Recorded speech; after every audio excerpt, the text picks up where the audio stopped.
Hello and welcome to Clay to Canopy, the show where I attempt to make just about everything from the ground up. And welcome to the 2025-2026 Winter Ware Board Workshop, where we are working on all things clay.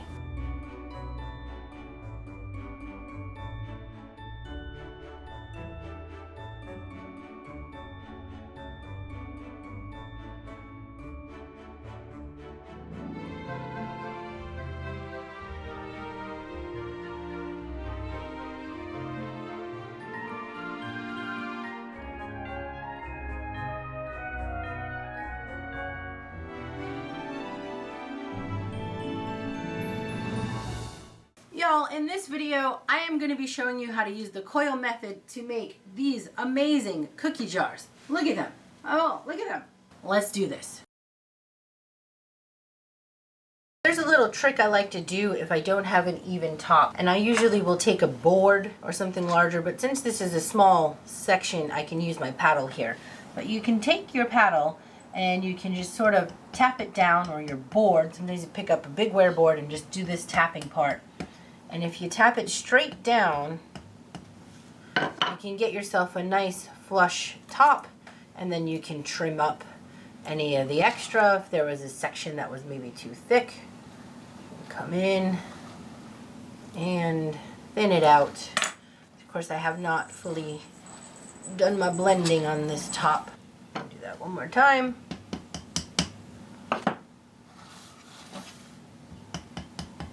This works if I was down here doing a big circle. You just got to make sure that your board is big enough, whatever you're using, that it covers the surface of the top that you're trying to flatten.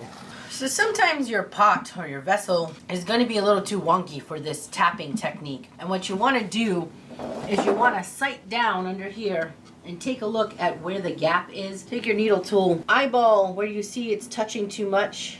Give yourself a marking. So under here, I am marking this high point that I can then take my fettling knife and do a bit of trimming on. Not doing too much, I'm just taking the high points down. I'm gonna do this in the areas where I see, if you balance the board, and you'll see a bunch of gaps under there. You can see like over here on this side, it's touching over there. That's the part I just trimmed that was touching over there. I'm going to go ahead now and give myself a marker on this end where it's touching so I can do a little bit of trimming there.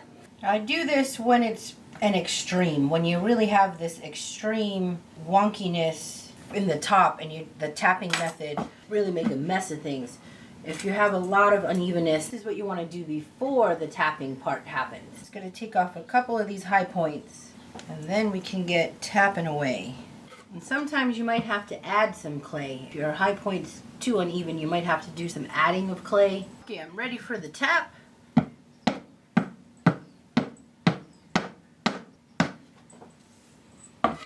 Come in and do one final cleanup around the edge, taking off some of that extra that happens when you do the tap.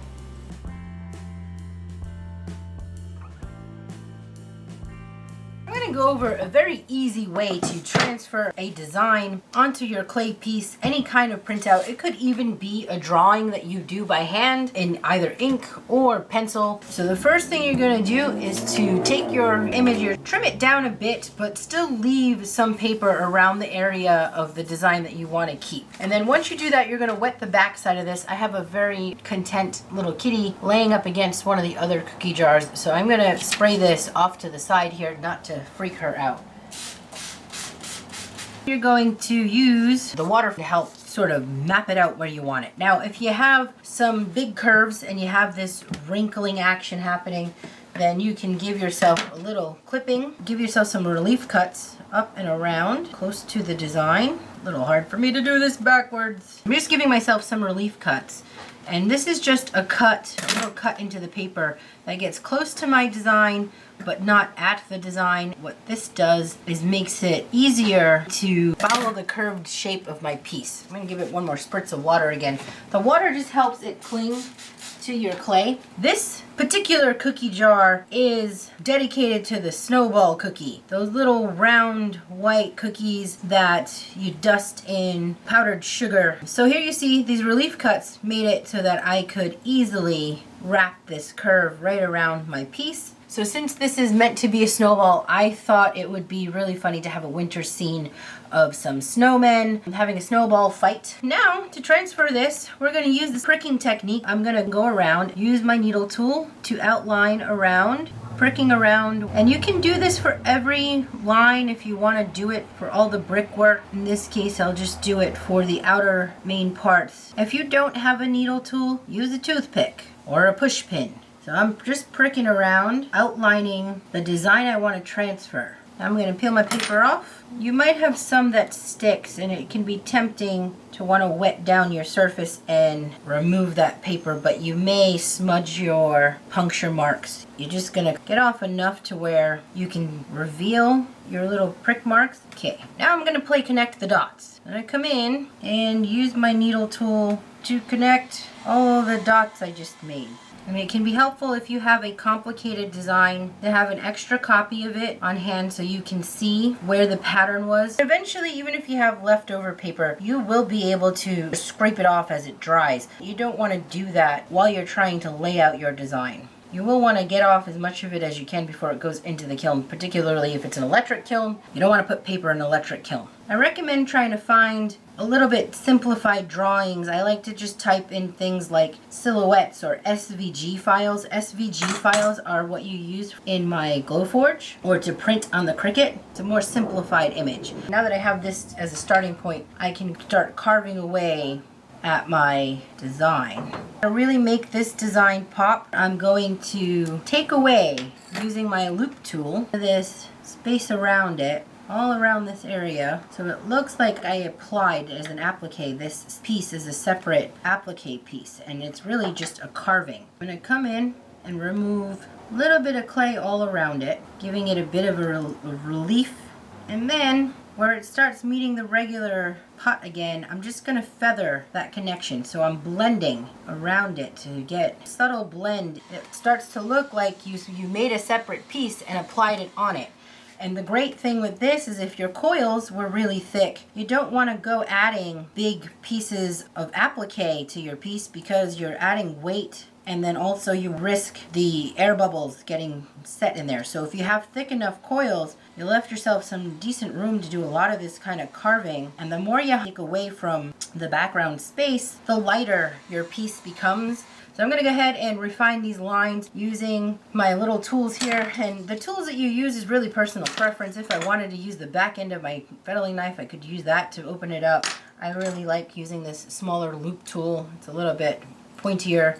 I can come in and remove some space, soften it with a finger to blend it out. And I'm going to go in and put in my vertical lines on that igloo as well. And then I'm probably going to go ahead and carve my little snowmen on here. Before I go crazy adding up my designs on this one, I need to improve the shape a bit. People kept calling it a whiskey bottle, but I knew I had some cleanup to do. So I'm using my larger loop trimming tool. It's always good to have a second pair of eyes, so if you're struggling with the form and you're working in a studio space, ask a buddy. Ask a buddy to take a look and ask them what they see. You can get some feedback while you're in the middle of making. That way you can make some adjustments before it goes in to be fired, you know. And since I have the tendency to make some really thick coils, I got a lot of room here to play with really shaping this out, removing away stuff. Alright, I'm going to spend some time messing with this thing.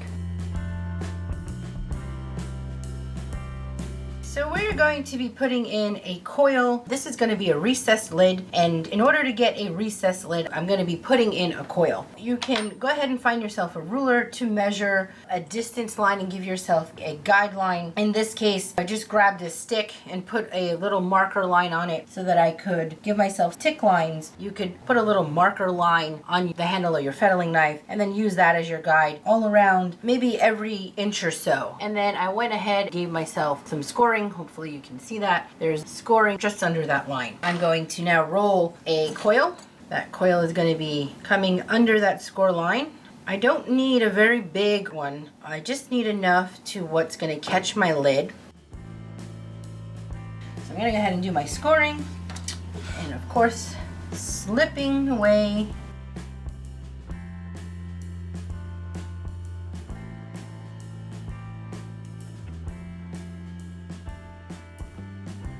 Now before I blend, I can give myself one last check to come in and adjust the height.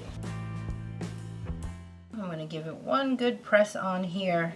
Now I want a gentle blend at the top, so I'm going to use the tip of my fettling knife instead of a finger. Using the fettling knife makes it a little bit of a softer blend.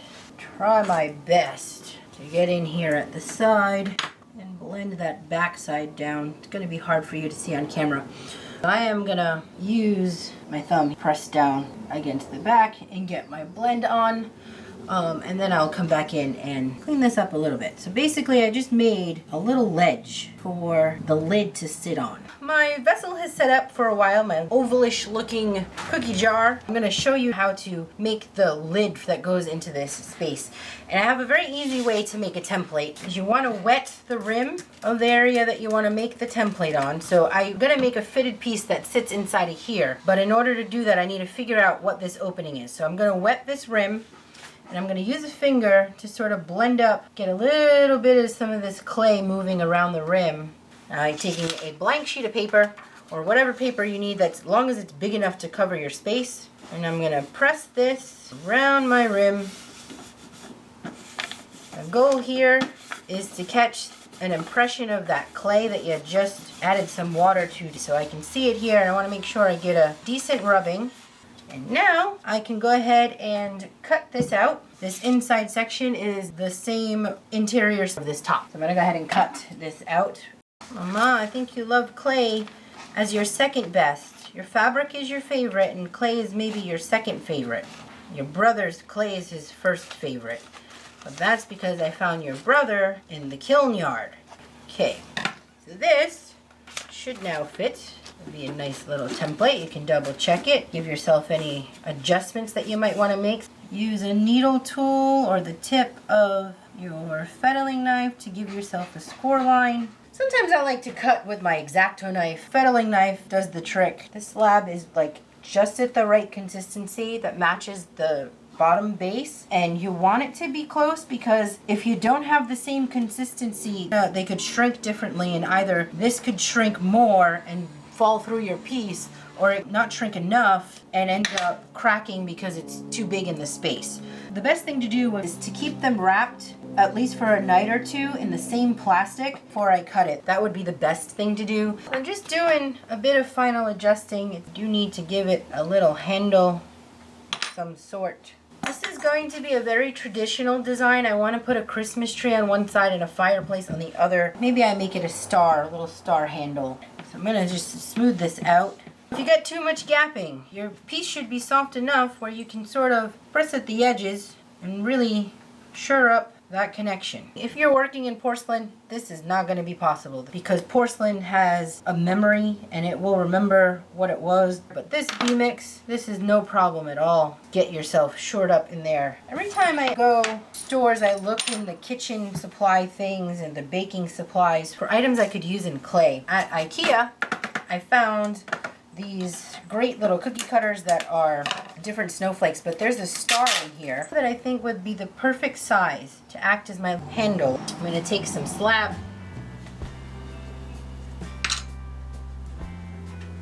This guy's getting a bit dry, so I'm going to spray this down and get it re-wrapped back up so that while I'm working on the top, I'm not putting this at risk any more than it needs to be.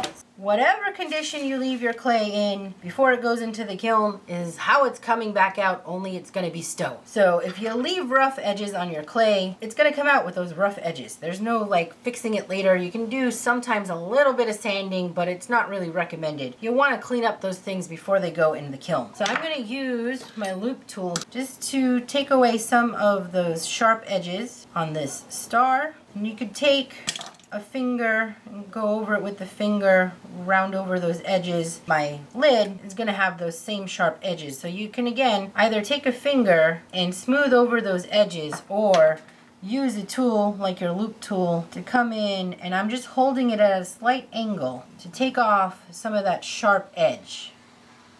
If you're doing it with a finger and you're blending, you risk squishing it out, flattening some of your edge. Your piece might not fit back inside. I think I should cut these a little bit of a flat.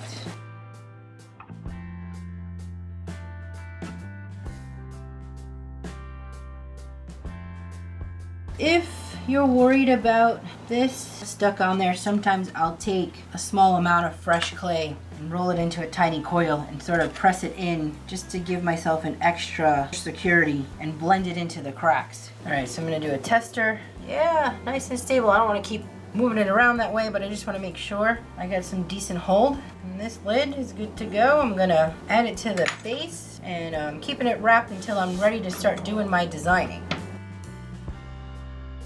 It is finally time to cut this top open, and I have put on this ribbon and wax crest that's part of the design of the bottle, but it also is going to afford me somewhere to do my cutting. So I'm going to be cutting underneath the ribbon and crest or wax seal, and I'm going to hold my fettling knife at a slight angle, kind of like cutting a pumpkin. So I'm up at an angle and I'm just taking my cuts underneath that ribbon. If you don't have a fettling knife or you want to use something sharper, I often like using my X-Acto knife for something like this because I can get a little bit of a cleaner cut. I'm just going to be very delicate about the way that I do this, coming in to make that cut. If you are using an X-Acto, you want to be real careful that you don't end up injuring yourself. It's a little hard for me to do backwards. I'm just going to go around, finish making this cut, and this wax crest is acting as my key. I'm going to cut around, but I want it to go in straight, so I'm going to follow my wax. I'm calling it the key because at the end, this is going to give me the place of how I know where to line up my lid and where it's going to sit. So I'm going to do a little bit of cleanup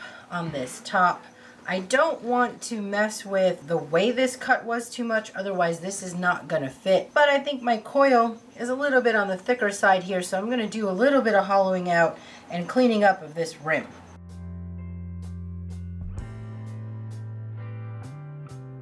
Alright, so there's a little bit of a stopper here in the front, but I want to give myself also a stopper in the back. So I'm going to take some fresh clay.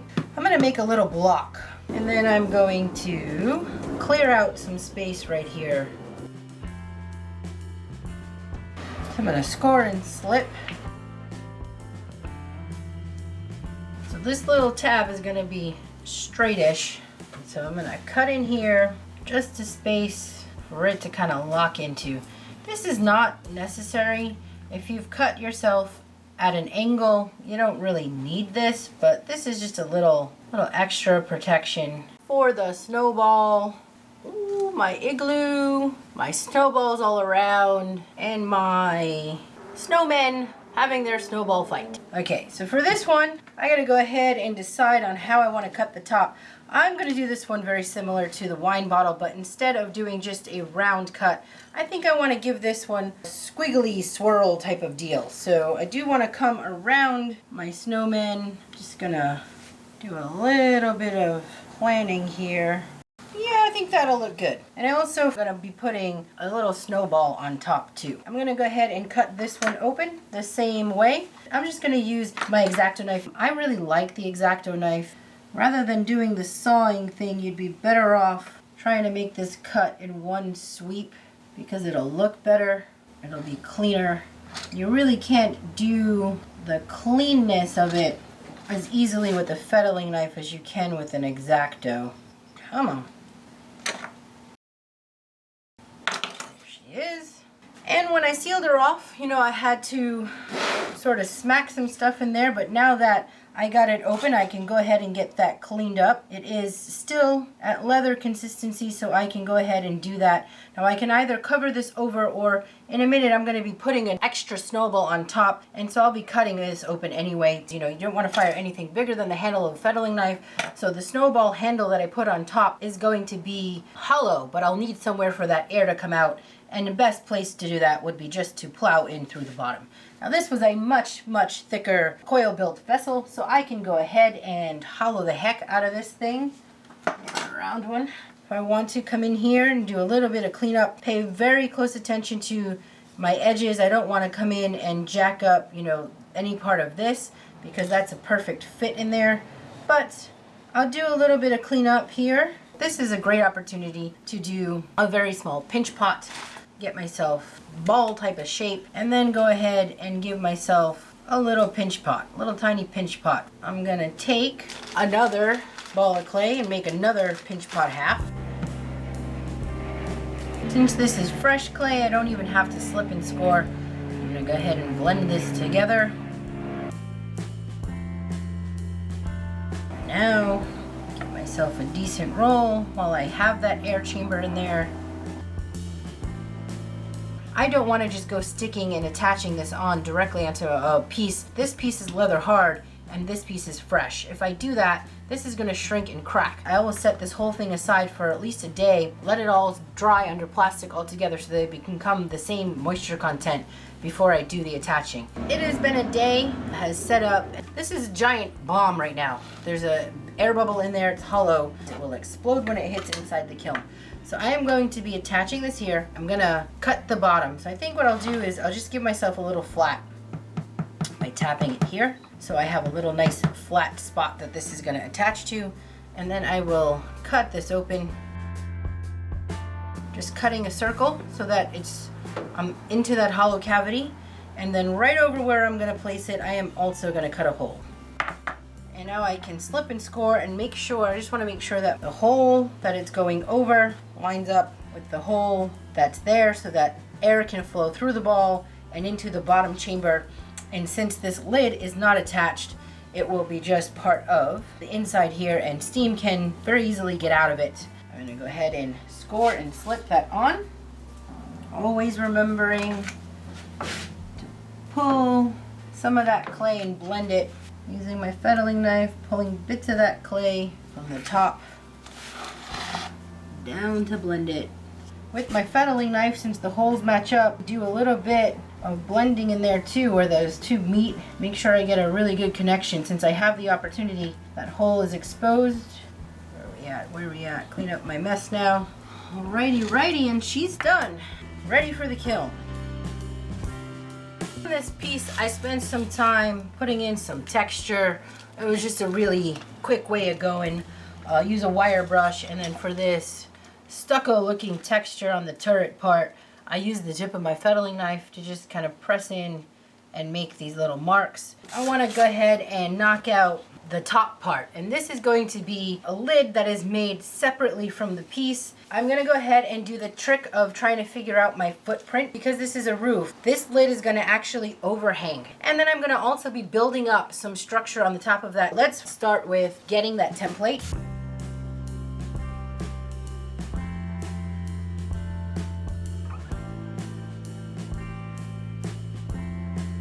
Okay, take my template, lay it onto my slab, and cut away.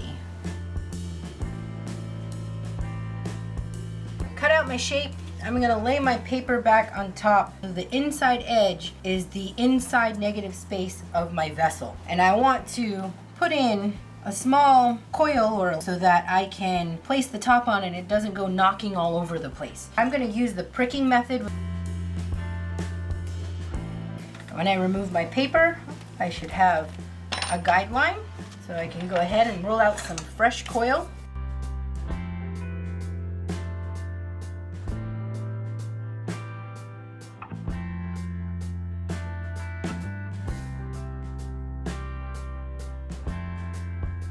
I am going to be cutting this open.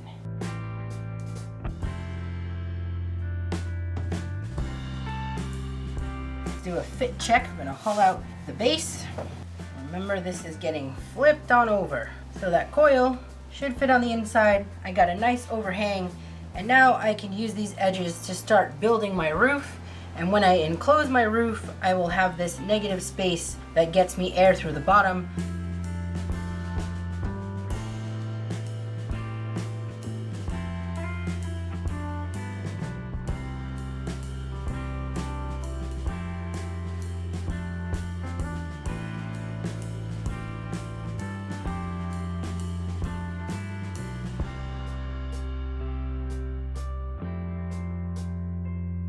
Did up a bit of texture. It's not the best job of my texturing that I've done, but it was getting a little dry.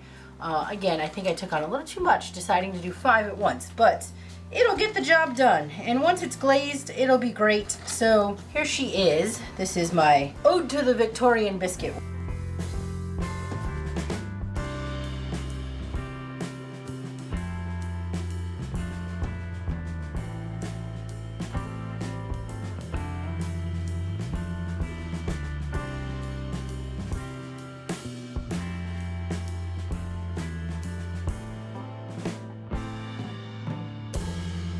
Y'all, I could not be happier with the results of these cookie jars. I gotta tell you, this one here was one that I did live, so this was a live demo. Y'all didn't catch this one here, and I wanted to add it to the mix just so that you could have another jar for reference. I'm really pleased though with the way that all of these turned out. I just want to open up the lids for you so you can see how it all goes. I gotta tell you, this one was the one that I was like, let me just show you how you can do some different shapes.